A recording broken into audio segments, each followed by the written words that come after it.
అందరికీ నమస్కారం. Welcome to Sai competitive academy YouTube channel. మరి RRB centralised employment notice number 3 2019 update ఏంటంటే ministerial and isolated categories exam ఏదైతే జరిగిందో మనకు డిసెంబర్లో జరిగింది. మరి ఎన్టీపీసీ కంటే ముందు అది ఎగ్జామ్ అయితే జరిగింది కదా. మరి ఆ ఎగ్జామినేషన్ సంబంధించిన లేటెస్ట్ అప్డేట్ ఒకటి రావడం జరిగింది. ఈరోజు చూడొచ్చు 22/2/2021. మరి ఏంటంటే మీ యొక్క ఆన్సర్ కీస్ అనేటువంటి చెక్ చేసుకోవడానికి, ఒకవేళ ఏమైనా అబ్జెక్షన్స్ ఉంటే వాటిని రైజ్ చేసుకోవడానికి అయితే ఈ యొక్క అప్డేట్ అయితే రావడం జరిగింది. ఒకసారి గమనించుకున్నట్టయితే ఇక్కడ మీకు 22వ తేదీ నుంచి ఓపెన్ అవుతుందండి. ఈరోజు 20. సో మనకు మండే రోజు సాయంత్రం 6 గంటలకు ఈ యొక్క ఆన్సర్ కీ అనేటువంటిది మీరు ఏదైతే ఎగ్జామ్ రాస్తున్నారో ఆ యొక్క ఆన్సర్ కీ అనేది చెక్ చేసుకోవడానికి, మీరు రాసిన క్వశ్చన్ పేపర్ అనేటువంటి చూసుకోవడానికి 22వ తేదీ సాయంత్రం 6 గంటలకి మీకు లింక్ అనేటువంటిది యాక్టివేట్ అవుతుంది. రాగానే మీకు అయితే అప్డేట్ ఇవ్వడం జరుగుతుంది. మీరు 28వ తేదీ వరకు ఆ యొక్క లింక్ అనేటువంటిది యాక్టివ్లో ఉంటుంది. ఆ రోజుల్లో మీ యొక్క క్వశ్చన్ పేపర్ అనేటువంటిది డౌన్లోడ్ చేసుకోవచ్చు, రెస్పాన్స్ షీట్ అనేటువంటిది. అలాగే మీకు ఏమన్నా కూడా ఆన్సర్ కీలో తప్పులు ఉంటే మీరు అనిపించినట్టయితే మీరు వాటికి అబ్జెక్షన్స్ కూడా రైజ్ చేయొచ్చు. మరి రైజ్ చేయడానికి కొద్దిగా అమౌంట్ అయితే ఫీజు అయితే పెట్టడం జరిగింది ఎస్ఎస్సి టైప్లోనే. మరి ఇక్కడ ఎగ్జామ్ చూసుకున్నట్టయితే మీరు 50 రూపీస్ అనేటువంటిది పే చేయాలి.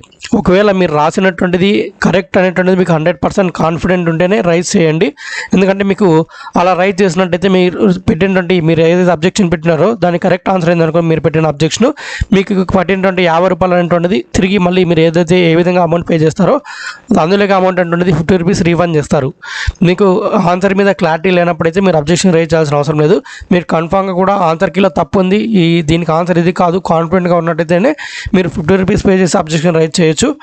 సో ఒకవేళ మీకు కాన్ఫిడెంట్ ఉన్నట్టయితే మీరైతే చేయండి. ఎందుకంటే మనం కాకుండా ఇంకా వేరే వాళ్ళు ఎవరో ఒకరు చేస్తారులే అనేటువంటిది అందరూ నెగ్లెక్ట్ చేస్తారనుకోండి, ఎవరు కూడా దానికి ఆన్సర్ చేయకుంటే అభ్యర్థులు అందరికీ కూడా నష్టపోయేటువంటి ఛాన్స్ అయితే ఉంటుంది. ఎందుకంటే మనకు వచ్చేటువంటి ఒక మార్క్ కూడా చాలా ఇంపార్టెంట్ కాబట్టి జాబ్ తెచ్చుకోవడంలో. సో కాబట్టి మీరు 100% కాన్ఫిడెంట్గా ఉన్నట్టయితే 50 రూపీస్ అనేటువంటిది పెద్ద మ్యాటర్ కాదు.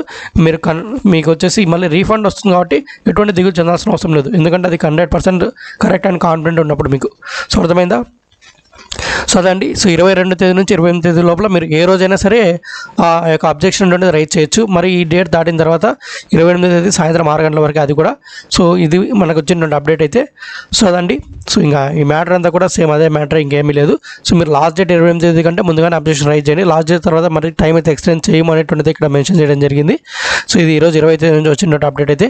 సో ఎవరైతే ministerial and isolated categories exam రాస్తారో డిసెంబర్లో, మరి 15 నుంచి 18 మనకు ఒక 4 రోజులు జరిగింది ఎగ్జామ్. తర్వాత జనవరి 7వ తేదీ కూడా జరిగింది. సో కొంతమంది మిగిలిన అభ్యర్థులకైతే సో ఈ రోజుల్లో జరిగిన ఎగ్జామ్ ఏదైతే రాస్తున్నారో సో వాళ్ళందరూ కూడా మీరు మీ యొక్క అబ్జెక్షన్స్ అనేది రైజ్ చేయొచ్చు.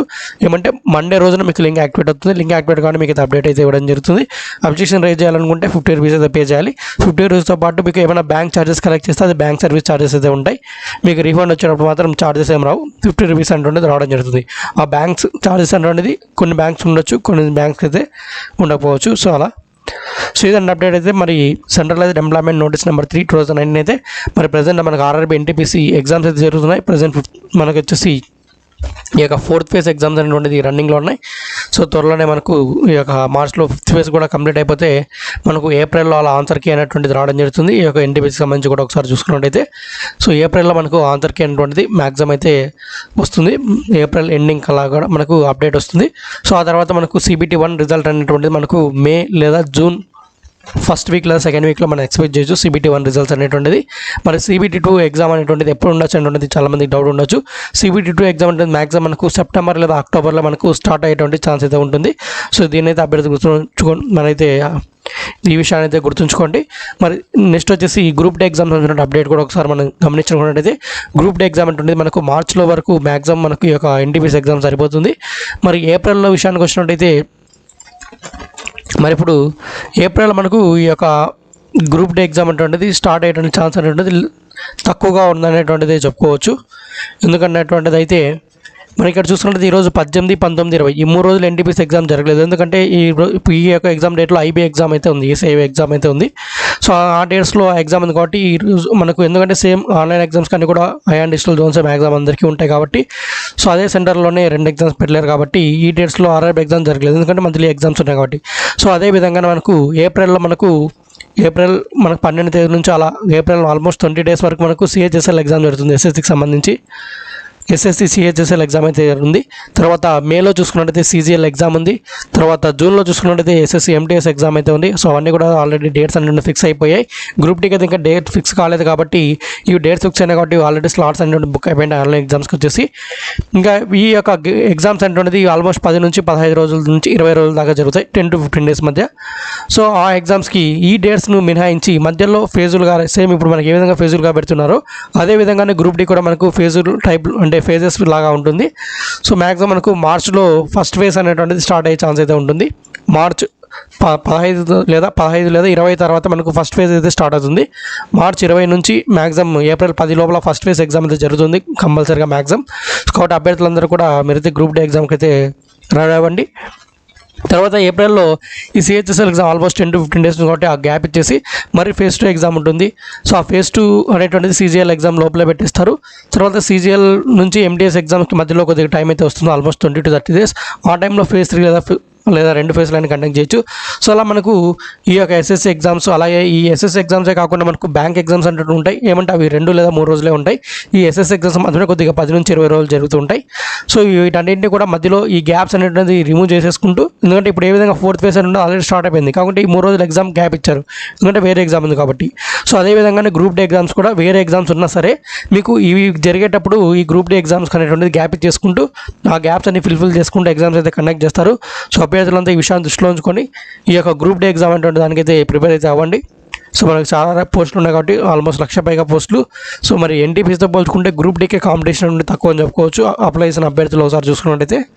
కాబట్టి అభ్యర్థులు ఎన్టీపీసీ ఇప్పటికే కొంతమంది రాసి ఉంటారు, ఇంకా లాస్ట్ ఫేజ్లో రాయని వాళ్ళు ఉంటారు. సో ఏదైనా సరే మ్యాక్సిమం అన్నిటికీ ఒకటే సిలబస్ కాబట్టి ప్రిపేర్ అవుతున్న అభ్యర్థులు అయితే, సో మ్యాక్సిమం అన్నిటికీ ఒకటే సిలబస్ ఉంది కాబట్టి మీరు ఒకసారి ప్రిపేర్ అయినా కూడా అన్ని ఎగ్జామ్స్ కదా అనేది కవర్ అవుతుంది. ఆ యొక్క ప్రిపరేషన్ ఉండేది మీకు ఎస్ఎస్సి ఎగ్జామ్స్లో కూడా ఒకవేళ రాసే వాళ్ళైతే వాటికి కూడా యూజ్ అవుతుంది. అంటే ఆల్మోస్ట్ మన కాంపిటేటివ్ ఎగ్జామ్స్ విషయాన్ని గమనించినట్టయితే maths, reasoning, GK, English, so ఇలాంటివి ఒకటే ఉంటాయి. మరి ఎస్ఎస్సీలో ఇంగ్లీష్ వస్తుంది, రైల్వేలో ఇంగ్లీష్ ఉండదు. సో అంతే తేడా. సో ఆల్మోస్ట్ సేమ్ సిలబస్ ఉంటుంది. ఏమంటే క్వశ్చన్ లెవెల్ అనేటువంటిది మీకు ఆ యొక్క ఎగ్జామినేషన్ సంబంధించి ఎడ్యుకేషన్ క్వాలిఫికేషన్ ఏదైతే ఉంటుందో దానికి తగ్గట్టుగా మనకు క్వశ్చన్ ప్యాటర్న్ ఉంటుంది. ఫర్ ఎగ్జాంపుల్గా గ్రూప్ డి అనుకోండి, మనకు 10th లెవెల్ స్టాండర్డ్లో ఉంటుంది. ఎన్టీపీసీ ఇంటర్మీడియట్, డిగ్రీ లెవెల్ కాబట్టి, సో స్టేజ్ 1 ఇంటర్మీడియట్ కాబట్టి మ్యాక్సిమం ఎక్కువ మంది ఇంటర్మీడియట్ అలాగే డిగ్రీ రెండింటికి కామన్ కాబట్టి ఇంటర్మీడియట్ లెవెల్ బేస్ చేసుకుని ఇస్తాడు. స్టేజ్ 2 సపరేట్ అయిపోతే పోస్టులు అంటుండేది ఎన్టీపీసీలో, డిగ్రీ బేస్ మీద కొన్ని, ఇంటర్మీడియట్ బేస్ మీద కొన్ని. సో అలా వివిధ రకాల క్వాలిఫికేషన్ తగ్గట్టుగా ఆ విధంగా ప్యాటర్న్ అయితే వచ్చేస్తుంది. మరి MTS 10th pattern, CGL degree, తర్వాత సిహెచ్ఎస్ఎల్ 10th ఇంటర్మీడియట్. సో ఆ విధంగా మనకు క్వశ్చన్ మ్యాక్సిమం సిలబస్ ఒకటే అయినప్పటికీ క్వశ్చన్ అనేటువంటిది లెవెల్ అనేటువంటిది మీకు ఉన్నటువంటి ఎడ్యుకేషన్ క్వాలిఫికేషన్ ఆధారంగా కూడా ఆ లెవెల్ అనేది చేంజ్ అవుతూ ఉంటుంది. సో ఇదండి అప్డేట్ అయితే రైల్వే సంబంధించి. సో మీకైతే ఇప్పుడు మీ యొక్క గ్రూప్ డీకి సంబంధించిన అప్డేట్ కూడా నేను చెప్పినట్టే, అలాగే ఎన్టీపీసీకి సంబంధించి కూడా ఫర్దర్ అప్డేట్స్ మనకి ఏ విధంగా జరగచ్చు, CBT 2 ఎప్పుడు జరగచ్చు, ఆన్సర్కి ఎప్పుడు రావచ్చు అనేది ఎక్స్పెక్టెడ్ అయితే నేను చెప్పడం జరిగింది. అలాగే ఈ యొక్క ప్రజెంట్ అప్డేట్ వచ్చేసి మనకు సెంట్రలైజ్డ్ ఎంప్లాయ్మెంట్ నోటీస్ నెంబర్ 3 అంటే ఈ యొక్క మినిస్ట్రియల్ అండ్ ఐసోలేటెడ్ కేటగిరీకి సంబంధించిన అప్డేట్ కూడా ఇచ్చాను. సో ఇదండి రైల్వేకి సంబంధించిన అప్డేట్స్ అయితే పూర్తి అప్డేట్స్. మరి ఈ వీడియో కూడా మీకు నచ్చితే తప్పకుండా లైక్ చేయండి. మండే రోజు లింక్ అనేది మీకు సార్ అప్డేట్ అయితే చేయడం జరుగుతుంది, లేదంటే మన యొక్క టెలిగ్రామ్ గ్రూప్లో అయినా పోస్ట్ చేస్తాను. వీడియో కింద దృష్టిలో లింక్ ఉంటుంది, టెలిగ్రామ్ లింక్, అక్కడికి వెళ్ళి జాయిన్ అవ్వండి. లేదంటే డైరెక్ట్గా సాయి కాంపిటేటివ్ అకాడమీని సర్చ్ చేసి అయినా జాయిన్ అవ్వచ్చు. ఓకే అండి, ఇలాంటి మరిన్ని అప్డేట్స్తో మళ్ళీ కలుద్దాం. నా దొరకు సెలవు. జై హింద్.